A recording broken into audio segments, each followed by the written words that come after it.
Welcome to the Voice of Retail. I'm your host, Michael LeBlanc. This podcast is brought to you in conjunction with Retail Council of Canada.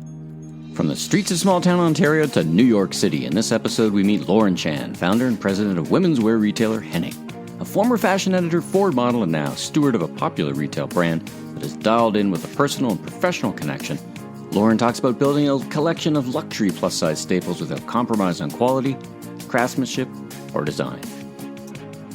I think that the number one thing that we think of when we think about brand is humanity and transparency and authenticity. And of course, Red Antler built the brand, and we're so grateful. And they did an absolutely incredible job in my book. And when we were working together, the one thing that I was insisting on having as a through line was a very real human touch. And there are ways that Red Antler is so talented that they have translated that intangibly in a way that myself, as not a branding expert, almost can't even explain. Let's listen in now. Lauren, welcome to the Voice of Retail podcast. How are you doing this afternoon? I'm good. Thank you so much for having me. Well, it's a real treat because I was just saying off mic that I'd seen you on an interview with Emily Hayward. And I said, what a great story. I want to talk to that person. And then lo and behold, you turn out to be Canadian. And when I look you up, what a Canadian. You're Chatelaine Woman of the Year in 2019. You got such a great backstory. I had no idea I was getting such a great story when I thought I wanted to hear your retail story. So it's a real pleasure to thanks so much. To chat with you. The best ones are always Canadian, you know. Well, I think we can 100% agree on that. We're biased. A little bit, just a little bit. Well, listen, tell us, for the listeners who may not know of you, as I've come to read about you, tell us about yourself, your journey. It's small town Canada, the home of Wayne Gretzky, right? Bradford, Ontario, all the way to the streets of New York City. So tell us about your interesting journey and all the way up to being a retailer. So take us up to that point. I'll give you the hopefully abridged version, which is that, yes, I am from Brantford, Ontario. I went to school in London, Ontario at the University of Western. And when I graduated, I wanted to be a fashion editor. And I naively applied for a bunch of jobs, and everyone said, well, you know, you need a visa and you don't have any unique enough skills as a 21-year-old for us to be able to sponsor you. And I did some kind of backwards thinking and thought that if I needed a job skill that was so unique that the company could, you know, justify outsourcing that job to a non-American, what could possibly fill that prerequisite? And I thought, well, maybe if I try to go to a modeling agency and my job skill is what I look like, then, you know, technically I think they'd have a pretty hard time finding someone who looked exactly like me. And so I went to a plus size open call for Ford models and got signed, got my visa, moved here and kind of moonlighted as a plus size model. All the while, I very much wanted to be an editor still. And I was freelance writing and interning and going on job interviews and going to workshops and panels and basically trying to really shove my way into the magazine industry. Well, it's so funny because many would aspire to be a model, and you aspired it as a means to an end, which was, you know, pursuing your passion to write about fashion. So interesting. Yeah, I mean, it's interesting. It became a thing on its own, though, right? I mean, you did, and right. It's hard to find the words and reflect on it because I have felt so many different things about that part of my journey. At first, I was ashamed to say it because of the way that someone would look at you and assume that you had, you know, no brains in your head. And it used to detract from what I was trying to do with my career and what I was trying to say as a writer and a journalist.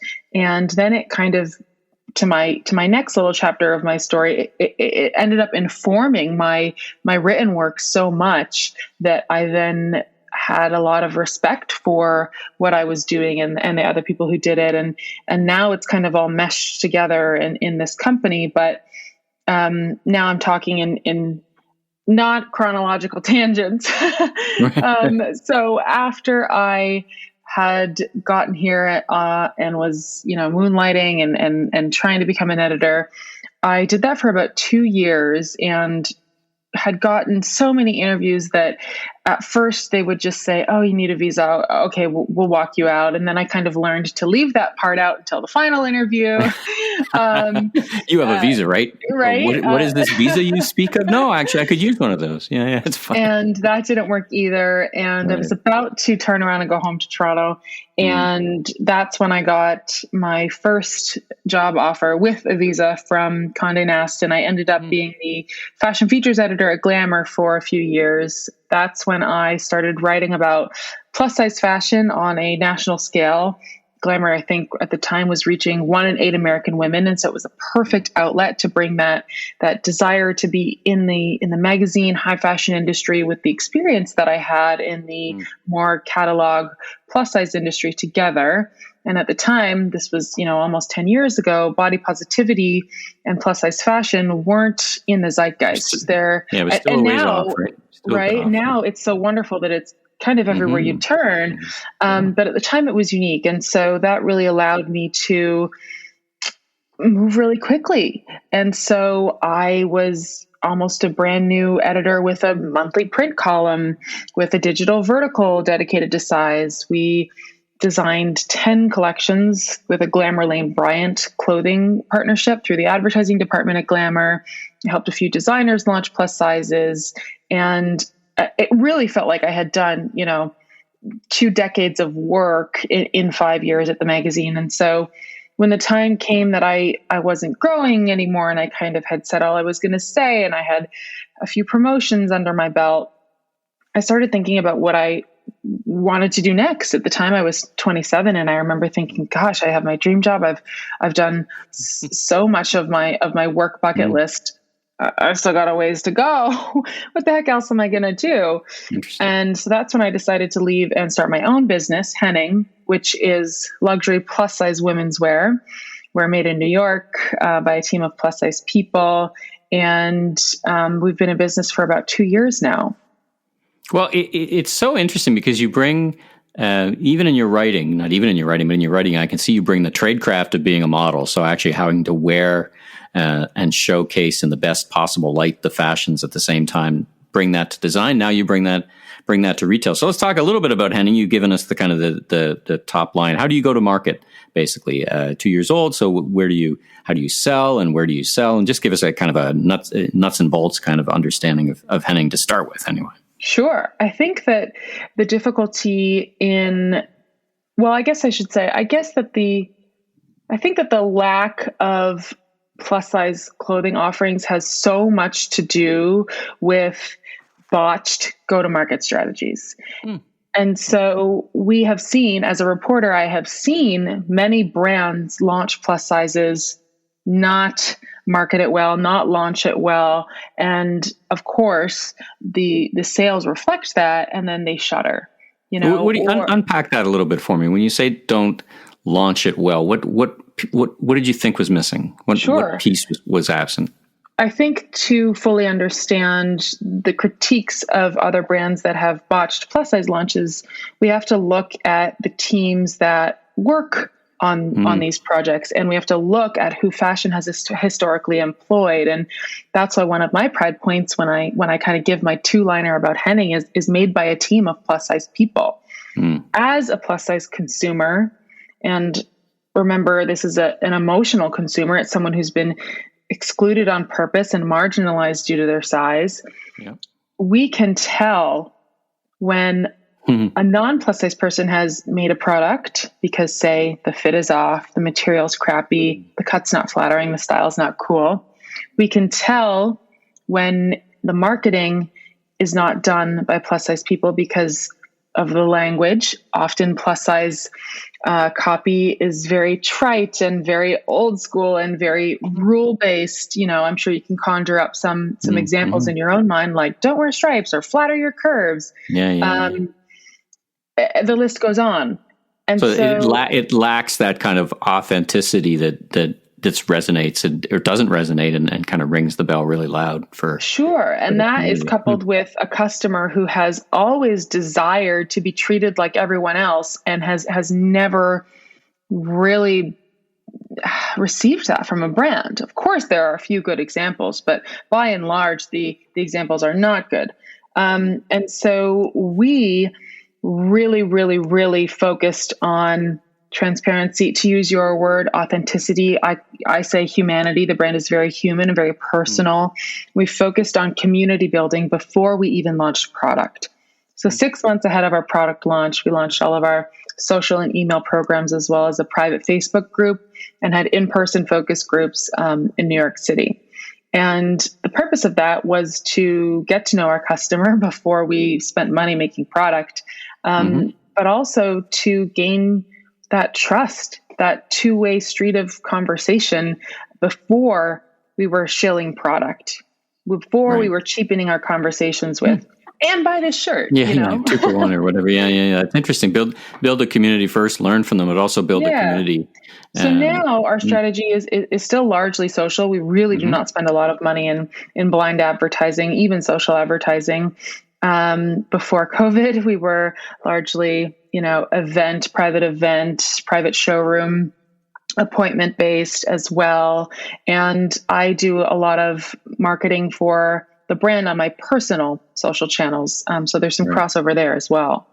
And so you've got a great, basically you're an online e-commerce retailer today, but if you had your druthers, so to speak, you'd be doing these kind of capsule showcases, pop-ups or whatever. Do you ever aspire to have a physical store that is like a permanent location? Is that in the roadmap for you? Do you aspire to that, or are you beyond that, or is it too far ahead? Where do you sit on that? I'm not very keen to do that, to be honest. What we had in the plans and what hopefully will reemerge is to go and have pop-ups either with a retail partner or on our own in our top markets across the country and in Toronto. Right on. Okay. Well, listen, you've seen a lot of parts of the industry, more than the average person, more than the average retailer. So tell us, when you got into this retail game, what 3 lessons did you learn that you'd share? I mean, and did anything surprise you? I mean, you've gone from media to retail, while they're close cousins, it's a very different world. So what's been your experience? Well, there are so many lessons. 3 is Sorry, I'm limiting you to 3.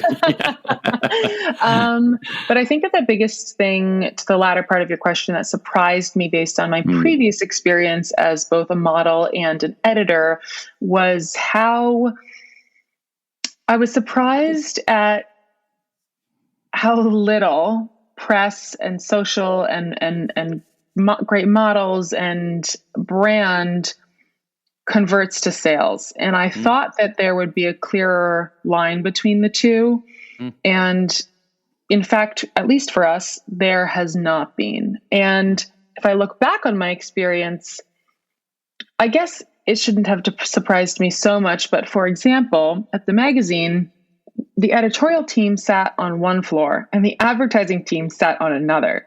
And that's just how the editorial world here is structured. A bit of church and state, right? Yes, you allow your creative people to have their own bubble, and then the advertising team takes what we make, of course, based on first they give us an outline, but then they take what we make uninterfered and turn around and sell it. The same kind of compartmentalization happens with modeling. You are on set and you help bring that image in that garment to life and sell it insofar as, like I said, that image, but then you don't even have a line of contact with that client. I guess I just was filling in the gaps in my own mind. And now that I'm in control of, as you say, church and state, making those two things work really, really well together was a surprise. It was a challenge for sure. And some of it to me is still nonsensical. We'll have a great day in sales and I'll go track down where it came from and I'll go, okay. And sometimes I'm like getting ready to see a bunch of orders because we dressed a celebrity that I think will sell well, because we've got a great press piece coming out or what have you. And I'll sat there going, did they all go to my junk mail? Like, where are they? It's a funny thing, right? I mean, I have a somewhat similar experience when I think about audience and listeners and the podcast sometimes, when I think it's a great guest, there's a fantastic interview, it's going to blow up, and it doesn't. And on the one hand, not enough people are hearing it. Sometimes on the other hand, I think people are hearing too much from certain individuals, so they're already out there, so it's just another thing, notwithstanding the quality of the actual interaction. Like, it's so complex, right? It's not linear in any way, so shape, complex. or form, right? One of my friends who has a brand here told me, now she's 10 years in, she figured out a cheat code, like a video game cheat code where you've got to press all these buttons at once and up, down, A, B, A, B, that for her, if she, and now I'm not remembering exactly, but if she posts on her own social, launches a new product, does a VIP segmented email, yada, yada, and all these things in a day, then taps her head, rubs her tummy, left, right, center, right. Exactly. Then it's a smash hit. And so, a year and a half into business, and that is said with a caveat of having COVID smack in the middle of that, sure. We are still in the process of figuring our cheat code out. Right on. Interesting. Well, let's talk about the product for a bit, and let's zoom in on that, because you're clearly quite passionate about it. Where do you take your inspiration from, in terms of silhouette and in terms of, and I talk to some fashion retailers or fashion houses, they say, well, I take inspiration from Europe and I bring it to Canada or North America, or I take it from the West and I bring it here. Do you, when you look at a blank page and in your mind you're saying, what does the next collection look like? Broadly speaking, where do you take your inspiration from? I don't call myself a designer for this reason, because many of my designer colleagues would absolutely slap me upside the head. I'm not a trained designer. I do not make the clothes myself. And I think that label is also apparent in the way that real designers talk about inspiration. I have interviewed many a designer who has said something to the effect of, well, I was in Bali and I saw this bird and I thought the feathers were so beautiful and the oil slick coloring. And I just had to make a collection of dresses like that. And that's not how my brain works. I wish it did. It sounds fantastical and romantic. Yeah, it's really wonderful. Yeah. We'll be right back. The COVID-19 pandemic has accelerated the need for businesses to undergo a digital transformation. Through the Toronto's Regional Board of Trade's Recovery Activation Program, otherwise known as RAP, you can now immerse yourself in online sessions, workshops, and one-on-one mentorships with industry experts to learn how your businesses can get ahead through digital solutions. Whether your business is having difficulty connecting with customers or struggling to manage increasing demand, RAP offers practical support and advice at no cost, helping your business build back stronger and smarter. Wondering how you can get started? Well, your business's RAP journey begins with Digital Needs Assessment, or a DNA. The DNA takes less than 30 minutes to complete and offers an assessment of your business's current digital maturity, benchmarked against companies of similar size from related sectors from around the country. Based on your results, RAP's team of industry experts will contact you to discuss which programs will be most useful in helping you take the next step in your digital transformation. From helping you build your personalized digital transformation blueprint to tailored and outcome-driven modules based on cybersecurity and digital marketing tools, there's a RAP program to support you and your business. In under a year, RAP will have analyzed more than 1,000 Ontario businesses, hosted more than 4,000 virtual event attendees, and maintained 100% overall participation satisfaction. Remember, there's no cost to participate. So to ensure your business is ready to capitalize on those exciting opportunities for digital growth, take your digital needs assessment today at rap.bot.com. That's rap.bot.com. I am very practical, and I think about what I'm missing and what I wish I had. And my style is very simple and practical. I wear a lot of timeless pieces. I like to shop sustainably in the way that I don't purchase trend. I purchase things that I would like to have forever. And so I make things that I would like people to have forever.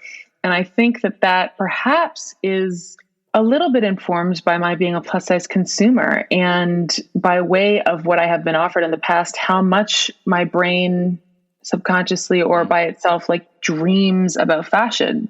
Perhaps I don't have that ability to look at a bird and dream up a dress because it's not a level of design that I have been able to participate in.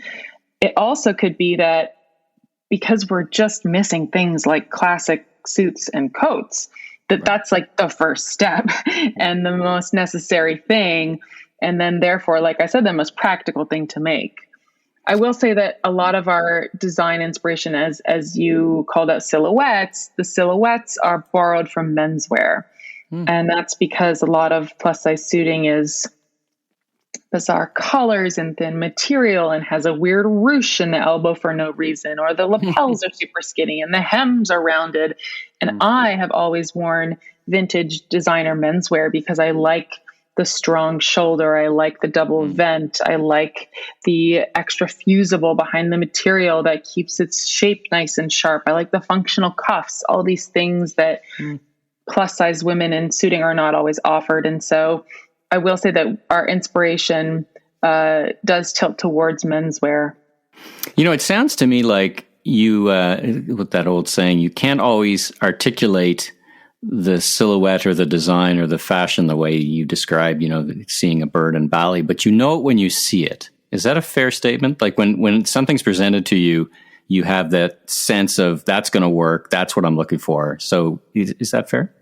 Yeah, I think that all the while, you know, as I down talk myself for not being a designer, I think that there is a very valuable and tangible skill in having a good eye and being a good stylist and a good creative director.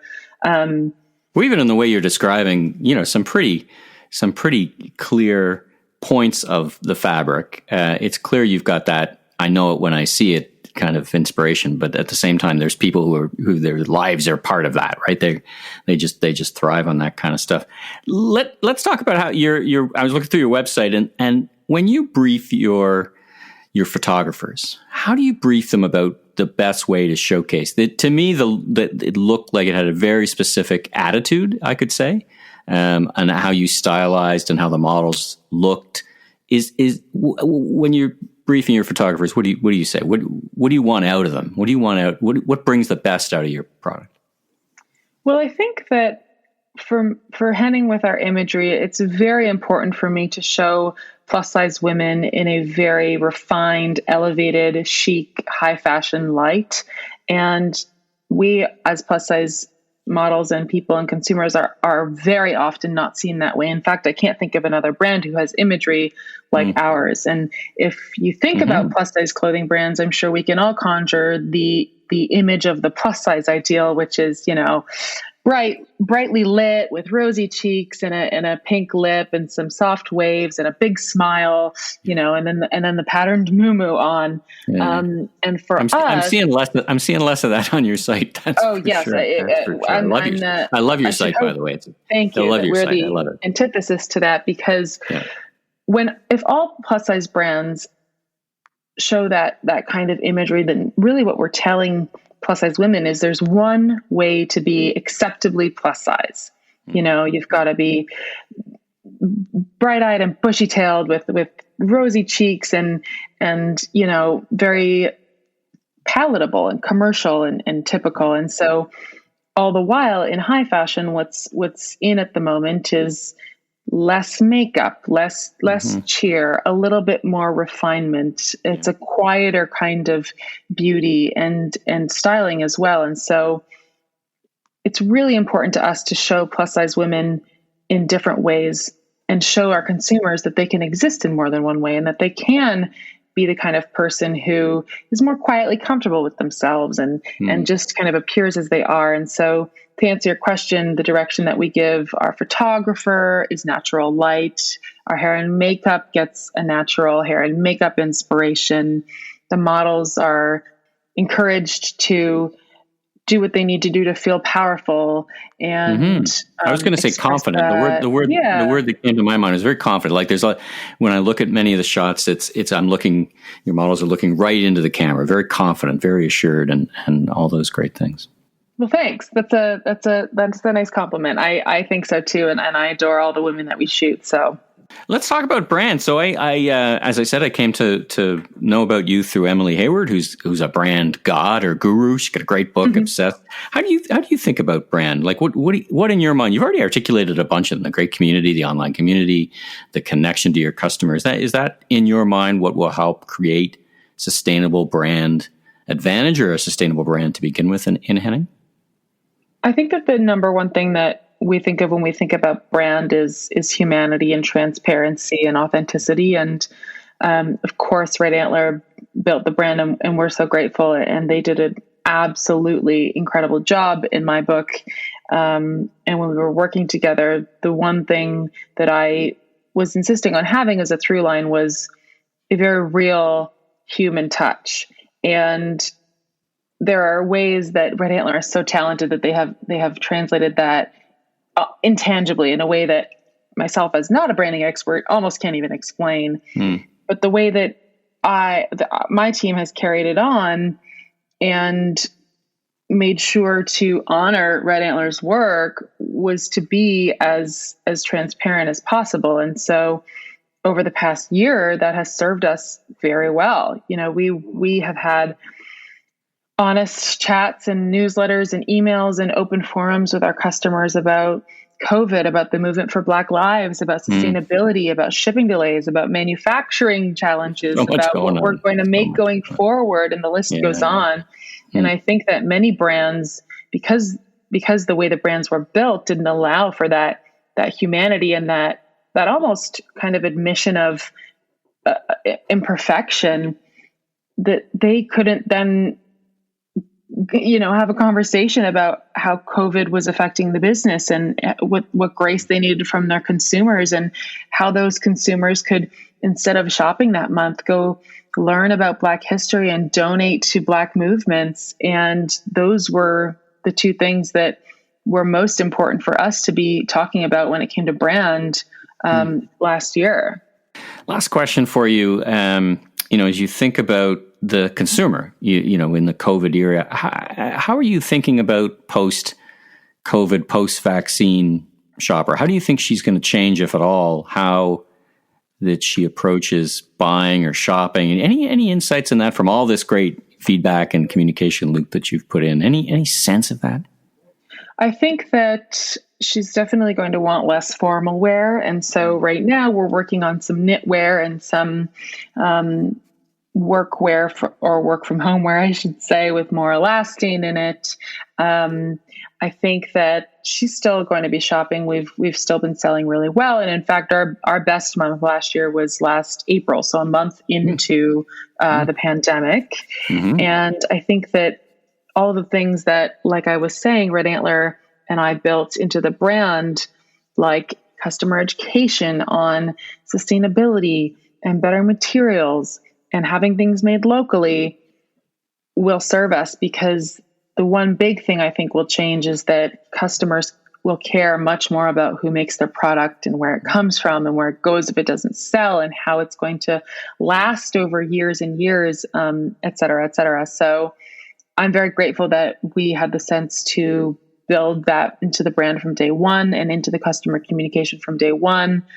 And so we have just leaned more into that. And for example, now if a customer wants to return something, first we offer a tailoring credit, because we want to have more service to them, have more incentive for them to shop with us and to keep their peace and love it, and not instead turn around and go buy from a fast fashion brand that makes something that looks kind of similar, but won't have that level of quality and then human care on the back end of that purchase.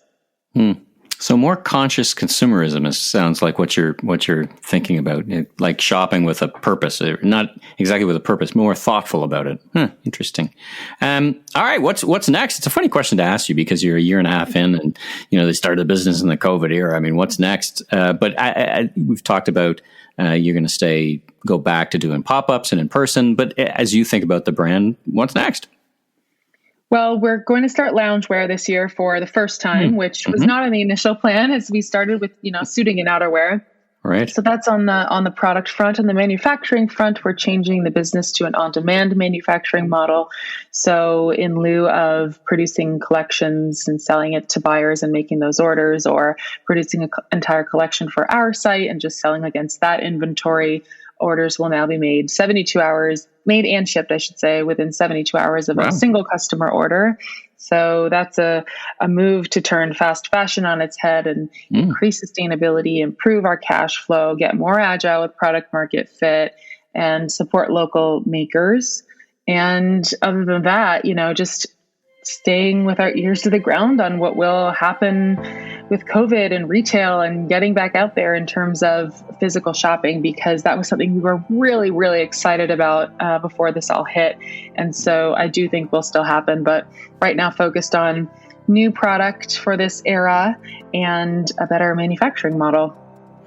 Well, it's been such a treat to hear more about your journey and talk about with you. I wish you much continued success. And listen, it's been great chatting with you. And thanks again for making the time to be on The Voice of Retail. Thank you so much, Michael. Thanks for tuning into today's episode of The Voice of Retail. Be sure and subscribe to the podcast so you don't miss out on the latest episodes, industry news, and insights. If you enjoyed this episode, please consider leaving a rating and review, as it really helps us grow so that we continue to get amazing guests onto the show.